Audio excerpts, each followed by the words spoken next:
Okay, welcome back. It's Chris from the Mighty Decibel, and we're going to be returning to our Albums by the Decade series this episode. Specifically, we're going to be looking at the discography of Scotland's Nazareth. And to help us with this task, we've invited an expert, Robert Lawson, the author of Razama-Snaz, the listener's guide to Nazareth, has agreed to join us. Thank you for joining and welcome. Hey, Chris. Hey, tell us about what motivated you to write the book. I've been thinking about trying to come up with a project for a while. I have a website of music reviews and concert reviews called thissideofthetracks.ca. So I've been working on that for a few years. And finally, I wrote a lengthy piece about Kiss's Destroyer album. And my friend Martin Popoff, who's written many books about hard rock and heavy metal, as you know, and he's been a friend of mine for quite a while. He called me up and he said, I just read this Kiss article. Are there other bands that you know this level of detail about? So I was literally standing in my living room where you see behind me on the phone with Martin, going through my collection and just seeing, well, who do I have their complete or almost complete catalog and that I know enough about and that I care enough about to want to only listen to them for maybe 2-3 years. And Nazareth popped up right away. And then when I looked into it, I found out that there'd never been a book written about Nazareth, which felt really weird, considering that they've been around for so long. But so those two things together, like I do love Nazareth. I guess I love them a lot more now. But I grew up with their music. I loved them in the 70s when I was a kid. And then to find out that there was no book about them, it was pretty easy to choose. So that was my first project, and turned out really well. A lot of people really liked it. The guys in the band really liked it. Dan likes it. So it turned out really well. Excellent. So what got you in the band in the first place? Was there an older brother? How did you stumble across the band? I have no idea. I was just kind of a 70s hard rock kid. I got into Kiss and Cheap Trick and groups like that. And somehow Nazareth was just part of that. I know in Canada, they put out a double LP called Very, Very Best of. And I'm pretty sure that was the first one that I had. I never had the blue cover. There was a Greatest Hits, which kind of a sky thing that a lot of people had. And that album actually charted. I think they put it out like before Too Close or Close Enough for Rock and Roll. So that's really vintage. But this other collection is, like I say, a double album and just covered all kinds of stuff. It had the hit singles, but had deep album cuts. So it really introduced me in one shot to the whole catalog in a way. Yeah. So I learned a lot about, and I didn't know the difference because I was a kid. I didn't know that Love Hurts was a huge smash, and then something else like on a Vancouver Shakedown that they never played live or something. And I just accepted it all, and I just loved it, and slowly started picking up more and more of their albums until I ended up with not only all of the complete catalog on Castle when they did the reissues with some bonus tracks, but then I got the complete catalog again on Salvo because some of them had different bonus tracks. And, at that point, I'm just, too far gone. Yeah, well, that's what us fans do, right? Sure. You gotta have everything. Yeah, absolutely. Yeah. So before we begin, do you mind giving a little biography overview of the band for fans out there? Yeah, of course. So the original four-man group formed in Dunfermline, Scotland, where they're from, and a lot of success right away. Like they dominated parts of the 70s. They were putting out 2 albums a year. They're touring constantly, doing some TV appearances and radio broadcasts, stuff like that. But they were really working hard for a long time. Deep Purple took them out as the opening act on a few of their early North American tours. And it's just like album after album, the catalog, especially, I know we're going to talk about each decade, but the catalog in the 70s, it's just like one after another, these like great records. And the quality doesn't really dip too much, except for, maybe 1 or 2 cases. But even those albums still have some great songs. By the 80s, I think they had a little trouble maneuvering, and which, like a lot of hard rock bands did, changing times to the 80s. And there were some lineup changes, and that's kind of gone on with a few guitar players coming and going. They're still around. They have a new album coming out in a couple of months this year, and they're still touring. They were in Toronto like twice in the last 5 years, I guess. So they've still been around, and they're one of those groups that I know they don't get talked about maybe quite as much as some of the contemporaries from that time. But I find when I'm in a Facebook music group, or I'm doing an interview like this with somebody, or just even chatting with somebody at my record store, that as soon as you mention Nazareth, if you're of a certain vintage Mm-hmm. and you have a certain amount of gray hair, maybe Mm-hmm. people just go, "Oh yeah, Nazareth, man, that guy could sing." Yeah. So a lot of people who maybe they don't have all their CDs and they don't listen to them on a daily basis, but they have nothing but fond memories of like seeing them at the Gardens in '78 or whatever, or seeing them in their own hometown. And they were a really big part of the '70s, and a real big part of Canadian culture. They were huge here. They were getting platinum albums here when they were getting gold in other territories, if that. Even And the they U.S., yeah, we were a yeah bigger market for them than the U.S. Yeah. yeah, and they ended up recording I think like five of their albums in Canada, which is really cool as well. So they're they're kind of linked with Canada in some ways more than some other bands. All right. Well, thanks for the overview there. So, just the rules of engagement before we begin. It's pretty simple. Robert and I will each provide what we think are the best albums of each decade and the worst. And then if there's an over or underrated one that we'd like to talk about, we'll throw that in as well. And we've merged the 2010s into one. So we've got four eras to go through: the 70s, 80s, 90s, and the 2000s. So we'll jump right into it, and we're going to do it chronologically, do the 70s first. And we've agreed that because there's so many great albums in the 70s, and this was their golden era, that we do two top ones for the 70s. So we've got the self-titled album issued in 71 through to 1979's No Mean City, 9 albums for consideration. So, Robert, what's your thoughts on the top albums of the decade? Well, so right there, when you put it that way, nine albums in one decade, like that's incredible.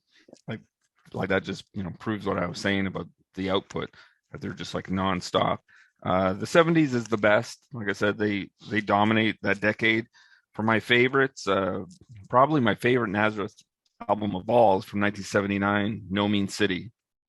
So this is the first one with Zal Clemenson on extra guitar from the sensational Alex Harvey Band, which is another Scottish group, which is a great band. Um, and this album just covers so much, and it's got a little bit of, it leans towards metal, but it's still hard rock. And then there's some like really some like mandolin playing on some of the songs. Manny used to do this thing where he would do these bed tracks of acoustic guitars and then lay a mandolin over it and then do his electric lead on top of that. And on some of these reissues, you can really hear all those different layers in there. So No Mean City is an absolute essential Nazareth album for me. For my second one, it's hard to pick. As Your Shirt Mm-hmm. shows, Hair of the Dog is a great album, and that's one that a lot of people kind of know because it had a lot of different hits on it. And the North American version, of course, had Love Hurts, but it still got really heavy stuff like the title song Hair of the Dog, that I always thought sounded like Back in Black era Brian Johnson. And but then like Beggar's Day and Whiskey Drinking Woman, Please Don't Judas Me, just Miss great Misery. great I stuff. love Yeah, that one. Yeah. great stuff. But Yeah. you can't go wrong with Expect No Mercy. That's a heavy album as well. So from the '70s, there's lots of good ones to pick for sure. And Razama-Snaz is, Yeah. that's kind of their first real big record. Yeah. The first album's really strong. Second one, a little bit more of a folky thing, some more acoustic tracks. It's like their Zeppelin 3. But then the third album, Razama-Snaz, which is the first one produced by Roger Glover from Deep Purple, that's when things really took off for them. Yeah. To some people, that might almost be considered their first album. Yeah. Well, it certainly set the template for the band for the rest of the 70s, right? That was the sound that they took for the rest of the decade. So yeah, personally, I agree with you. No Mean City for me is the opus of the band's discography. In fact, I would go as far to say that I think it's one of the top 5 hard rock albums of all time. Amazing. Every track I absolutely love. It's got the metal opener just to get into it, and then you got a bunch of Doom tracks, Claim to Fame and What's in It for Me. Absolutely love that. And then you got the radio, should have been radio hits. I don't know why they weren't. Star, May the Sunshine, and Whatever You Want, Babe. Just like every single song, it's a varied album, but every song is just amazing. See, a song like May the Sunshine, that's one of the ones that was on that double very, very best of that I was introduced to Nazareth. So that was an example right there of a song that I didn't know if it was a big hit or if no one ever heard it, but it was mixed in there with all those hits. So I just accepted those kind of songs. Yeah. I remember in my introduction. I saw Nazareth for the first time on this tour. In 1979 with Ted Nugent, Aerosmith, and Ramones, and the 55,000 people, and they did May the Sunshine, and everybody was doing the arms and singing along with it, and then never saw them do it again. It's just like, it worked. Right. Why aren't you doing it? Well, you saw them with Zal Clemenson, so that's you have a lot of respect for me just for that. I'm just awesome. Older. Yeah, I guess so. You would have been there. I just heard about them. I don't really know. It's from history books. I don't really know that much. The other album that I point to is Loud and Proud from 1973, so the one after Razama-Snaz. Mainly because I find that the consistency in that album is just off the charts, especially the first side. As I told you before, I think it's bulletproof in that you got Go Down Fighting, Not Faking It, Turn On Your Receiver. Like every single track is A1 Nazareth. And even the second side is quite good, although there's a couple of tracks that sort of bring it down. So I think of that as a 9 out of 10. But just you're right though. There's a ton of great albums to pick from, and if there's people out there that haven't checked out Nazareth, I would suggest that you start in the 70s and then move your way through. Sure. Yeah. Yeah, Loud and Proud is notable too. There's a Dylan cover on here that. Yeah, it's like a proto Doom, almost like something off the first Sabbath album or something. And it's so dark and lumbering, and it's just this. It's hard to imagine it's a Bob Dylan song. Yeah. Like a Dylan fan who would hear that would probably be terrified. And I'm a huge Dylan fan, but what they do with it is they really recast it. When they cover a song, they often really make it their own, and that's one of the best examples where they take that Dylan. They keep the lyric and they just add totally new music to it. This real sludgy, slow. It's very, very heavy for early 70s Nazareth. I would actually say Hair of the Dog is probably proto Doom-ish. The whole album, not just the song. Like sure, there's just such an overall feel. It's a vibe as well as a sound that's just. You're almost depressed as you're taking it off your record player after listening to it. It's. Well, when they go heavy, and they're not always heavy, they have a lot of different elements to their music, which I think makes them great. But when they go heavy, they go heavy. They really do heavy well. Yeah. And those are examples of that where like they can be just as heavy as early Sabbath if they want. Yeah. But they're not gonna just do that. Yeah. Which is cool. And also unfortunate in a sense, because we'll get into the 80s and 90s. It might have put them in better stead to go that route, but sure, we'll get there. Yeah. So the worst album of the decade, in your opinion? Well, again, I really love everything that they did. I know some people would probably pick their second album, Exercises. I think you're going to, because it is more acoustic. There's more folk stuff on there.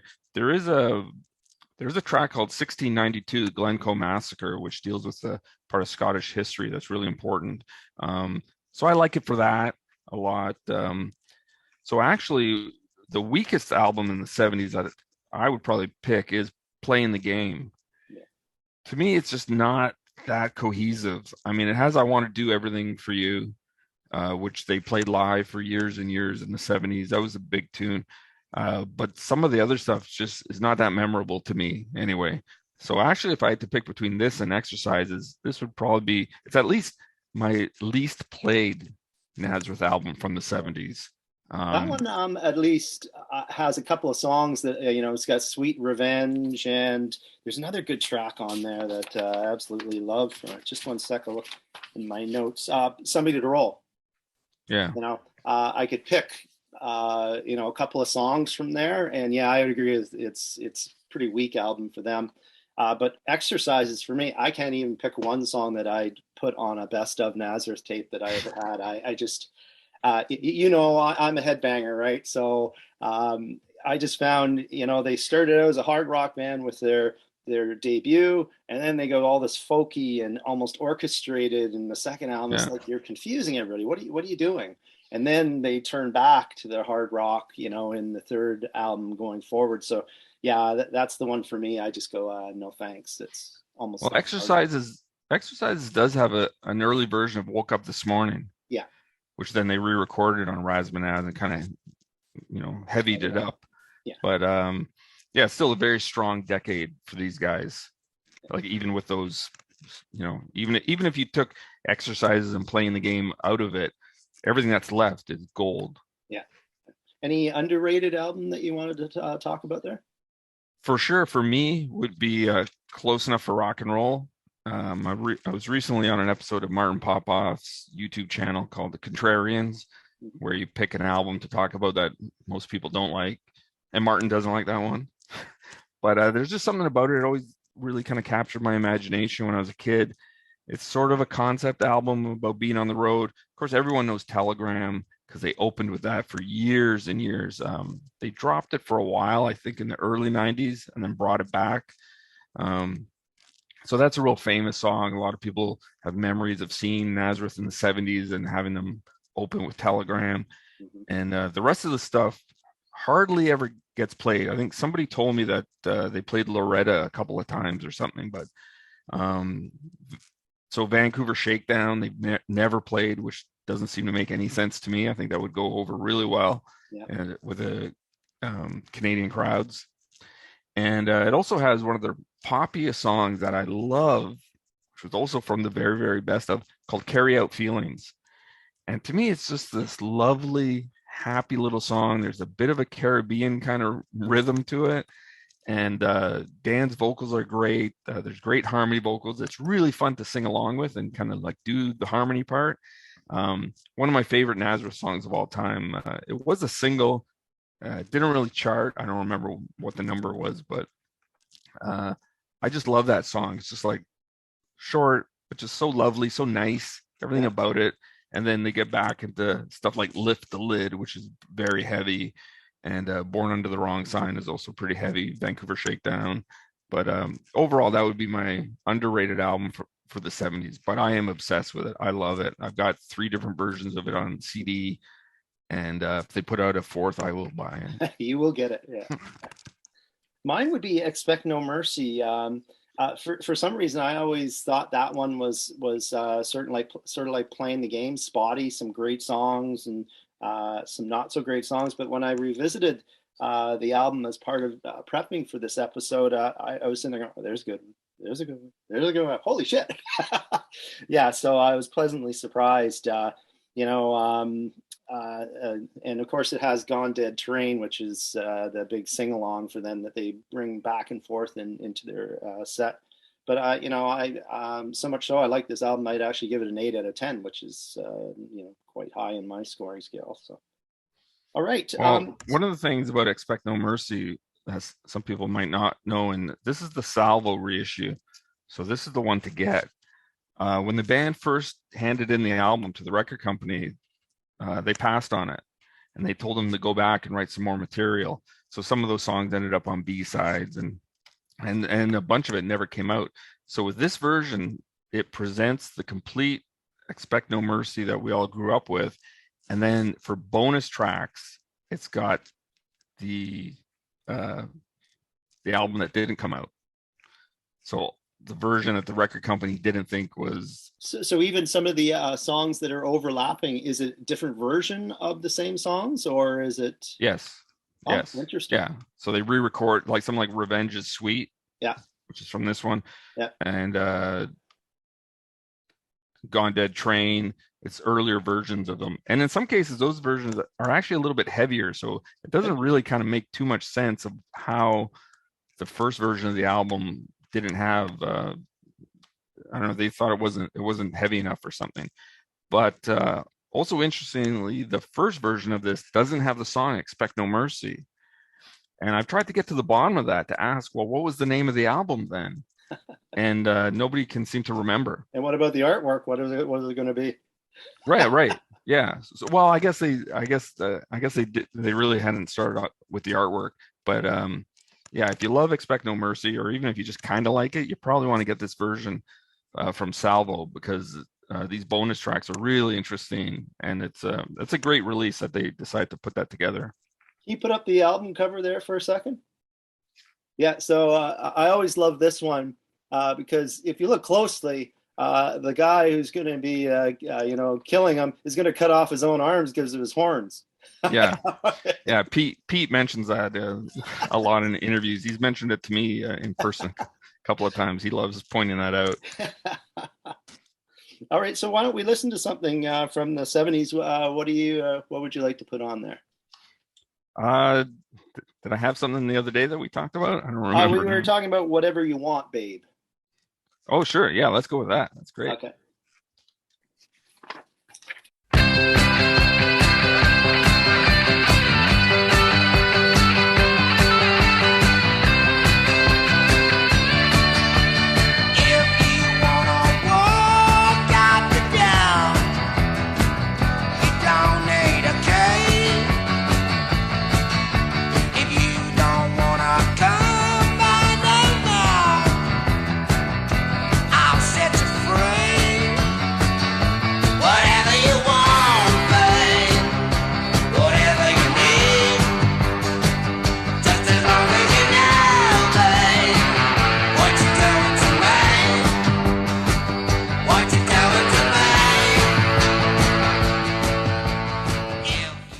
Got 7 albums for consideration, starting with 1980's Malice in Wonderland through to 1989's Snakes and Ladders.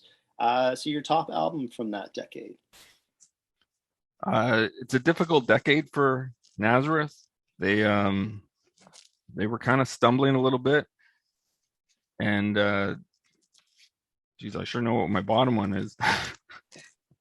Full Circle's got some good stuff on it.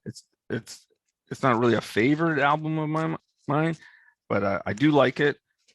Cinema is surprisingly good.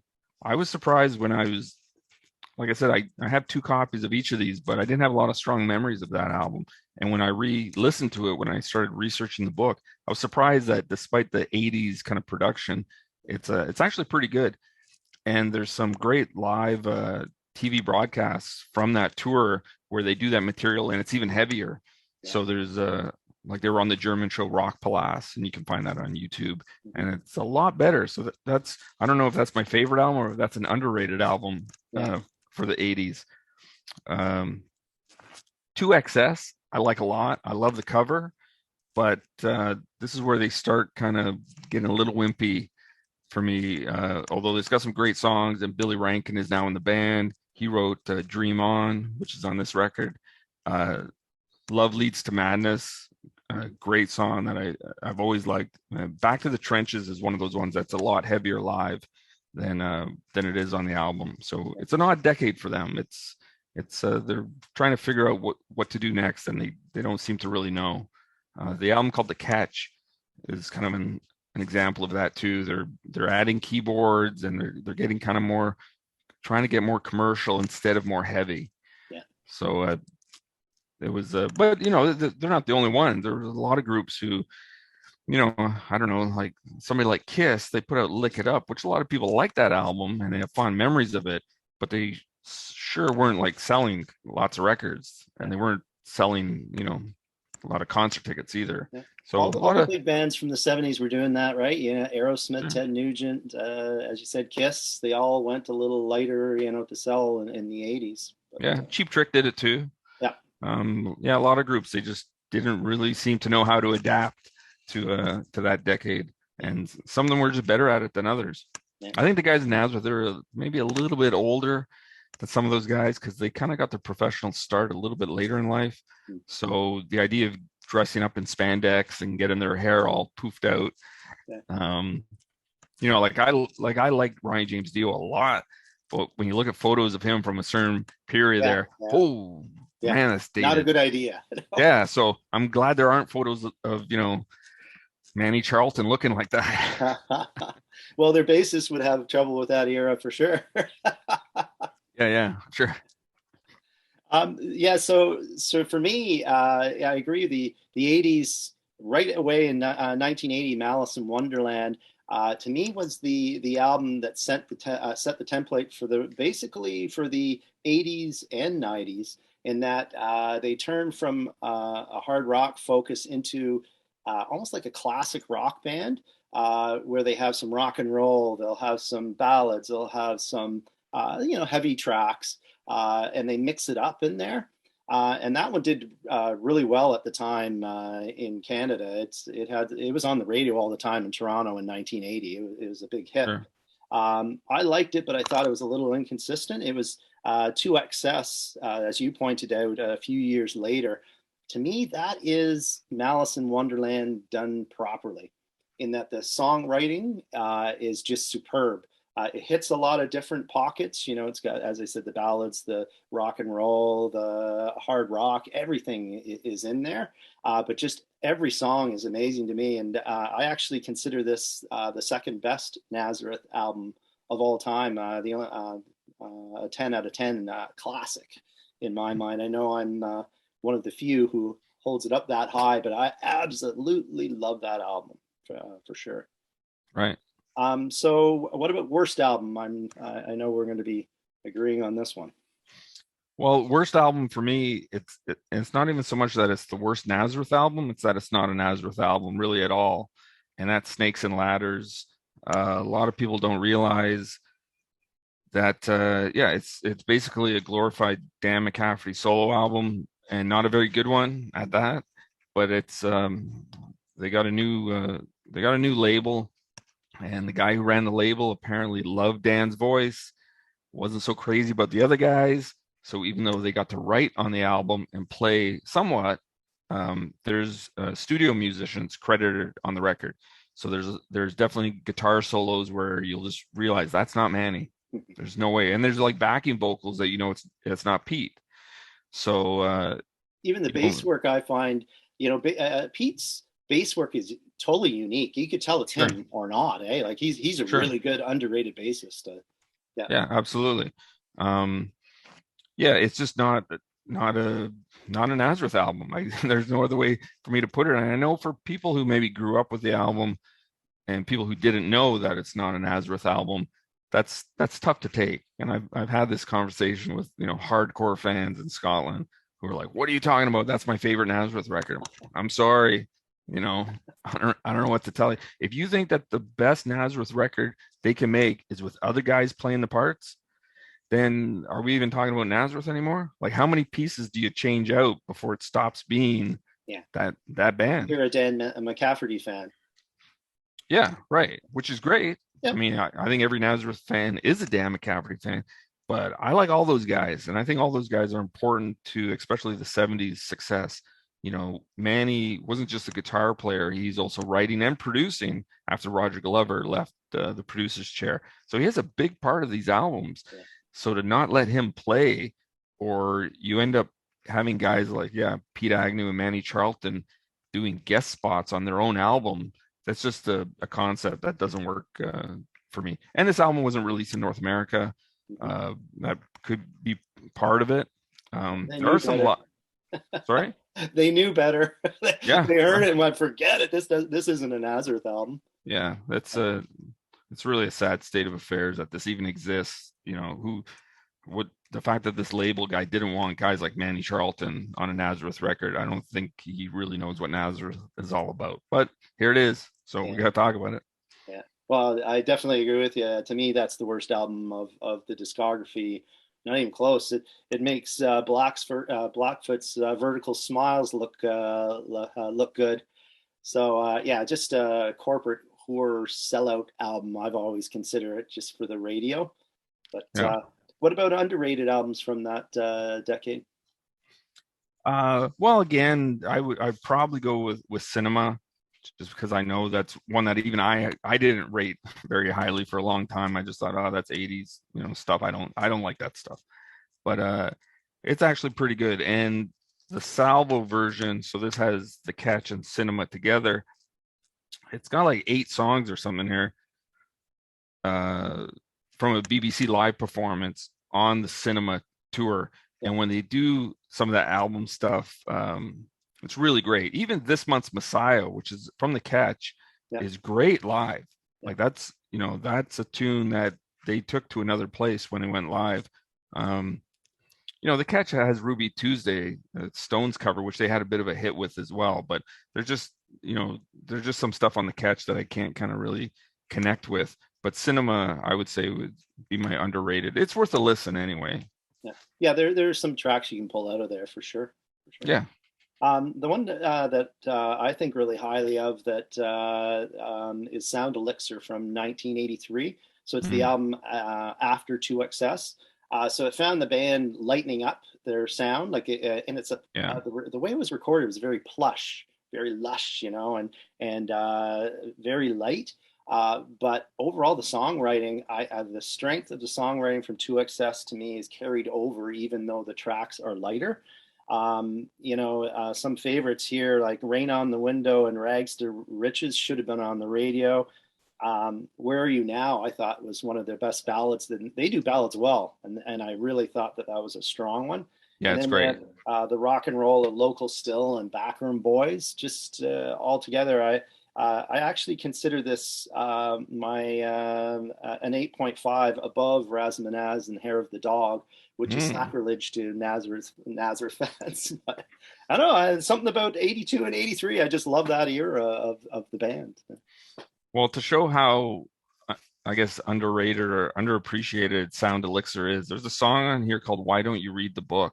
Yeah. So when I send out books to people, what I used to do is, try to write something funny or do some sort of a quote from a song or a lyric or some kind of thing. So there's people, we had a launch party for my Nazareth book when it first came out at a Scottish pub here in Toronto that I hang out at. And I thought, well, that's perfect. So I'd write in there, to Chris, why don't you read the book? And of course, the guy would open it and go, well, I'm going to. I didn't have it, right? Like, no one knew that was a song title. So I would have got it. You would have known. But so I realized, I can't write that in people's books anymore. They think I'm being a jerk. Why don't you read the damn thing? Don't just buy it, read it. Yeah, right. It was. So I stopped doing that immediately. So why don't we listen to Why Don't We Read the Book? Yeah, good idea.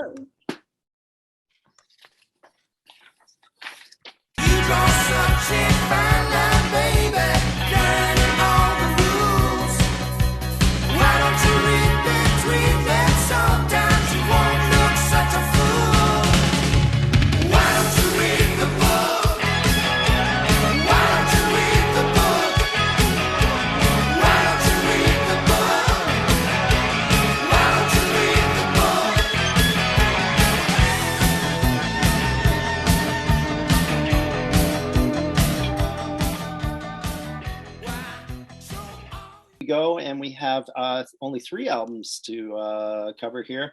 1991's No Jive, 94 was Move Me, and 1998 was Boogaloo. So what was your top album of those 3? Well, it's a slim decade for them, right? To go from, 9 albums in 10 years in the 70s to 3. Yeah. It's not a lot of output anymore as they get older and stuff like that. But I love No Jive. This is the first one with Billy Rankin back on guitar. Manny is gone, so Billy is doing all the guitar parts, which is great. Another album that was not released in North America at the time, but it's got some stuff that's a little heavier. It's really a guitar album. They not as much keyboards as we've had on the last couple of records. A return to more natural sounding drums instead of drum machines with some of the 80s productions. So this is a really, really good one. I like it a lot. Again, of the 3, it's hard to pick because the next one, Move Me, Billy Rankin is still there. It's still, I think it's a really good album. I probably like No Jive a little bit more. The third one from the decade, Boogaloo, is excellent. I saw them on that tour when they opened with Lights Come Down, Robber and the Roadie, God Save the South, which is a slow kind of bluesy thing that they do really well. Yeah. That's a real return to form album, I thought. And it was released in North America. It didn't really do anything with sales and charts, but Boogaloo is a record I would really recommend. That would be my favorite. Yeah, that's the beginning of the Jimmy Morrison era, right? Yes, right. Yeah. So yeah, I just found that the that album is a little bit more consistent than the other two. And you're right. The that whole decade, I agree. They went back a little bit more to their hard rock sound and not as radio friendly or radio direct, if you know what I mean. Yeah. And yeah, that my favorite tracks you brought up were Cheerleader and Robber and Roadie, like up tempo rock and rollers. This is a band that knows how to rock and roll, right? When they let loose, I just wish they'd do more of it on their albums. It's always limited to one or two tracks, but they're prime at doing that. So what about your of those three? You said they're pretty close. Was there? It doesn't sound like you had one that's the worst that you put in that category. No, They're all not really. No. okay. I myself, I always put No Jive in there. In that again, they have Higher and Fire and Right Between the Eyes. And the other one I really liked was the Rona Tree. Tell Me That You Love Me. That Right. little combination. That's that Celtic stuff again, right? That they sometimes throw in and not enough. Yes, for sure. I just found it just a little bit weaker than the other three. Right. So, any song that you'd like snippet for the fans to hear from the '90s? I think I would have to go with Light Comes Down from Boogaloo. All right. When the night comes out and the Sandman rides, we're gonna sing and shout. I'm gonna take you places, hey mama. Then I'll show you why you'll never be lonely. Then you know how you'll never be sad. On your marks with the sun still falling in, hold steady till we're ready for the evening. Getting set for... Okay, we're going to the 2000s now, and we've got 4 albums, starting with 2008, The News, right through to 2018 with their latest, Tattooed on My Brain. So, of the 4, Robert, what do you hold as the best? Well, I like The News and Big Dogs a lot. I think those two are probably tied for me. And part of the reason could be that I can't really tell the difference between them. They're very samey in terms of production, and I think they're working with the same guy on each album. Yeah. And it's the same band members. They're writing the same. Yeah. Yeah, there's no lineup changes at this point. So the two of them together are almost like one album in my mind. And I'm sure if you took the best tracks from each, you could come up with a really killer album. But both of them are good. They're back to being, like we said, with No Jive, like a hard rock band, emphasis on guitars over keyboards, real drums. Dan is still sounding really strong. So you really can't go wrong with either of those, in my opinion. I'm not a huge fan of these 4 albums. We talked offline about how The News and the Big Dogs and even Rock and Roll Telephone, to me, they all sound the same. Like if you picked a song from any of them, I know what era, but I wouldn't know what album it comes from. That it's very similar to late era Motorhead, right? It's good, but you just don't know, where it all fits. But when I was listening, getting ready for this, I gave "Tattooed on My Brain" another chance, and I found that even though Dan McCafferty's not on it, that I just found that the writing's just a tad bit heavier and more outright hard rock. And that just sort of inched it above the other 3. I wouldn't say it's a great album, but my favorite of the 4. Mm. Yeah. So you want to talk a little bit more about Dan's situation and how he ended up retiring, that sort of thing? Right. So they're in the middle of a Canadian tour, actually, and he had to stop twice because he was having trouble breathing. So he's got a lung issue. I don't remember the exact medical version. I think I called it the wrong thing in my book, and somebody called me out on Amazon for it or something. So, I'm not a doctor. Um, He couldn't I just breathe while he was singing.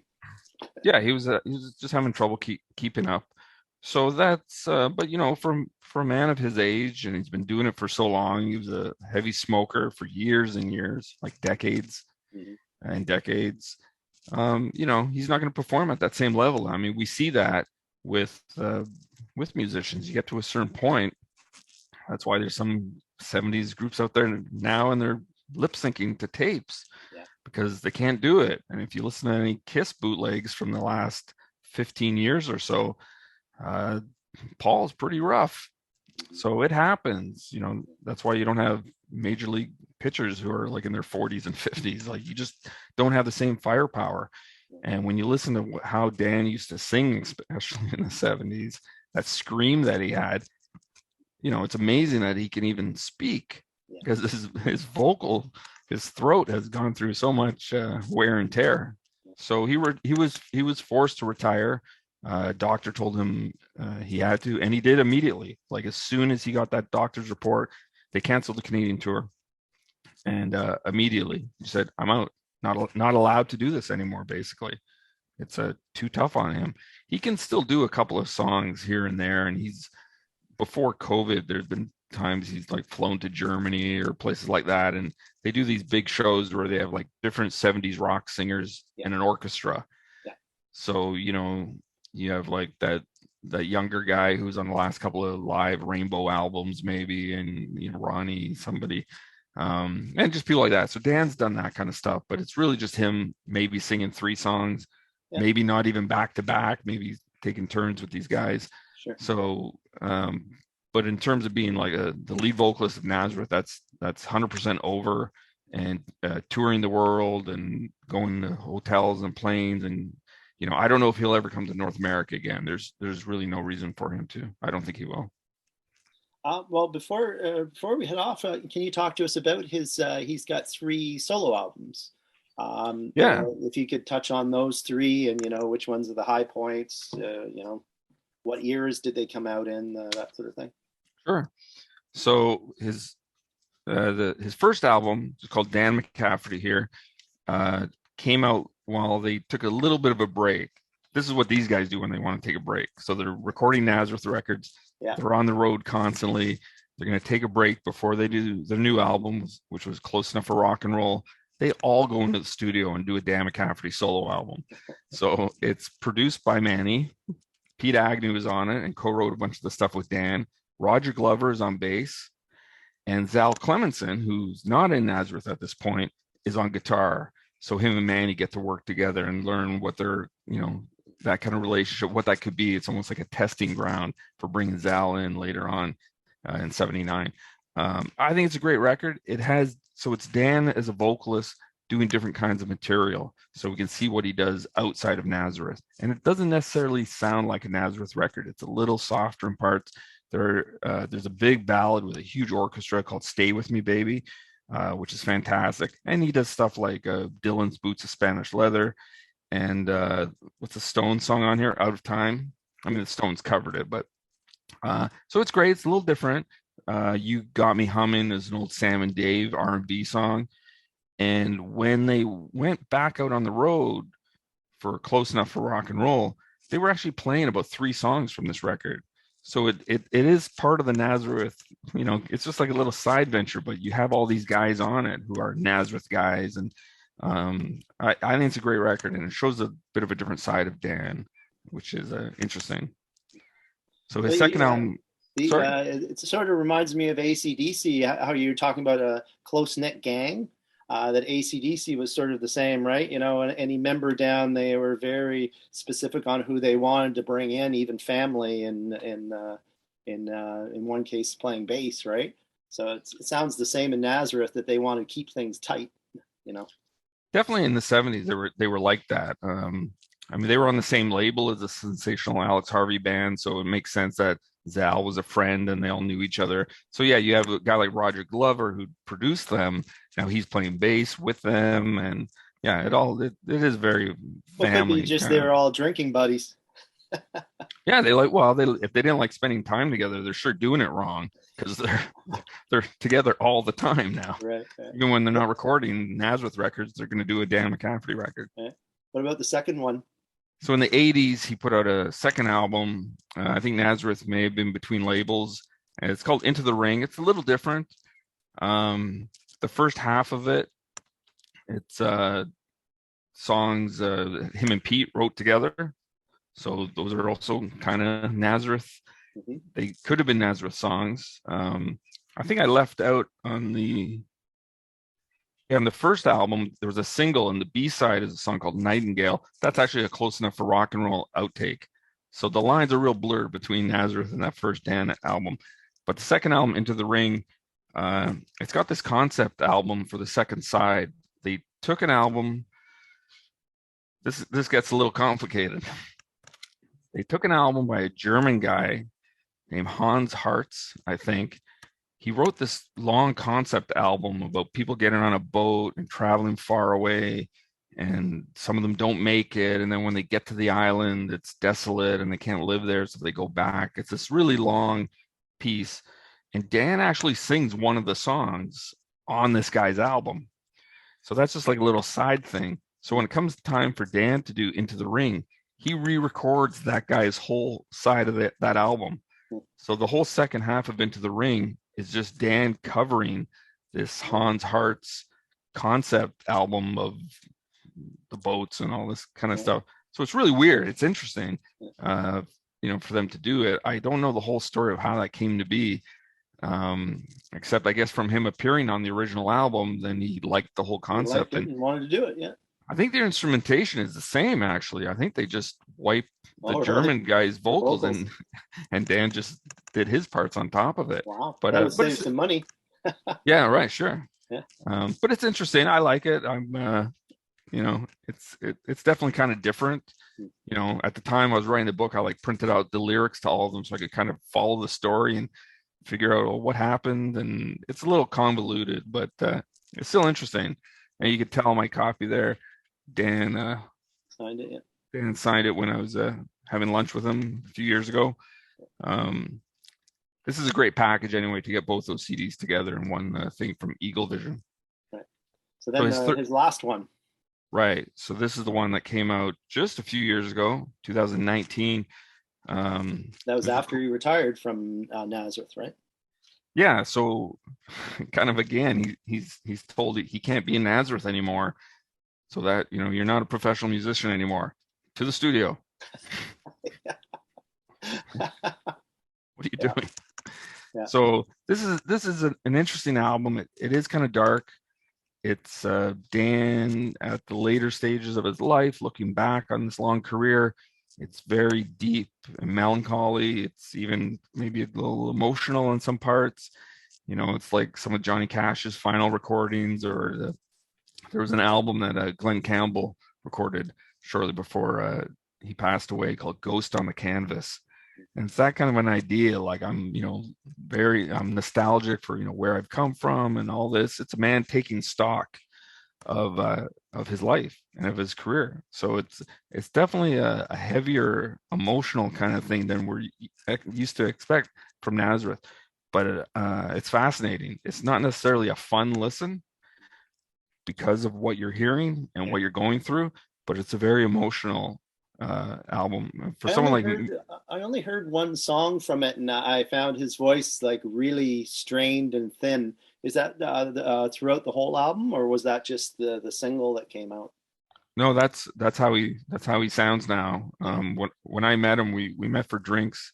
My wife and I were on honeymoon, and he has to breathe slowly, and if he kind of gets a little too excited, you can tell it gets hard on him. So his breathing, and he has to take it slow. He has to take everything slow. But in this case, it actually fits the material because it's specifically from an older person's perspective, and it sounds like it. You know, it really sounds like somebody looking back. So I like it a lot. The first time I heard it, it was a little emotional and a little painful to listen to. You know, when you grow up with him as the screamer on stage, and you're just used to him being that. I mean, he was like one of my hard rock heroes from, you know, years and years. And now to realize, oh yeah, we're winding down here. We're winding down. But just like Lemmy, right? The last 2 tours, it was the same thing. Yeah. Sure. Although in this case, at least, you know, they got Dan off the road so that we wouldn't see what was happening. You know, near the end of Motorhead, there were clips online that were just painful to watch. That Lemmy really should not have been on that stage, in my opinion. And you know, and I pick up those recent live albums that they put out. There's just a recent one from Germany, or I think it was Germany. And you know, I listen to it like once or twice, and I file it because I'm not going back to that. If I'm going back to any live Motorhead, and I have quite a bit of Motorhead, there's lots of great records I can listen to, and not necessarily all from the 70s. They were pretty strong for like a long time. But the stuff from like the last 5 or 6 years of his life, for me, that's really tough to listen to. To me, it sounds like a man in pain. So Dan has, you know, Dan's not doing that. Dan's retired. He's still living in Dunfermline, Scotland with his wife, and he's just enjoying being retired and spending time with his grandchildren and stuff like that. And occasionally having a visitor like me drop in. And then visiting the studio once every few years. It is right, what he does, right? That's his. Well, sure, and in the studio he can take his time with it, and maybe he can only do one song every couple of days or something, and the project might take longer. But yeah, he's still a musician, but he's not doing anything that's gonna make his condition worse, which I think is what was happening with Lemmy.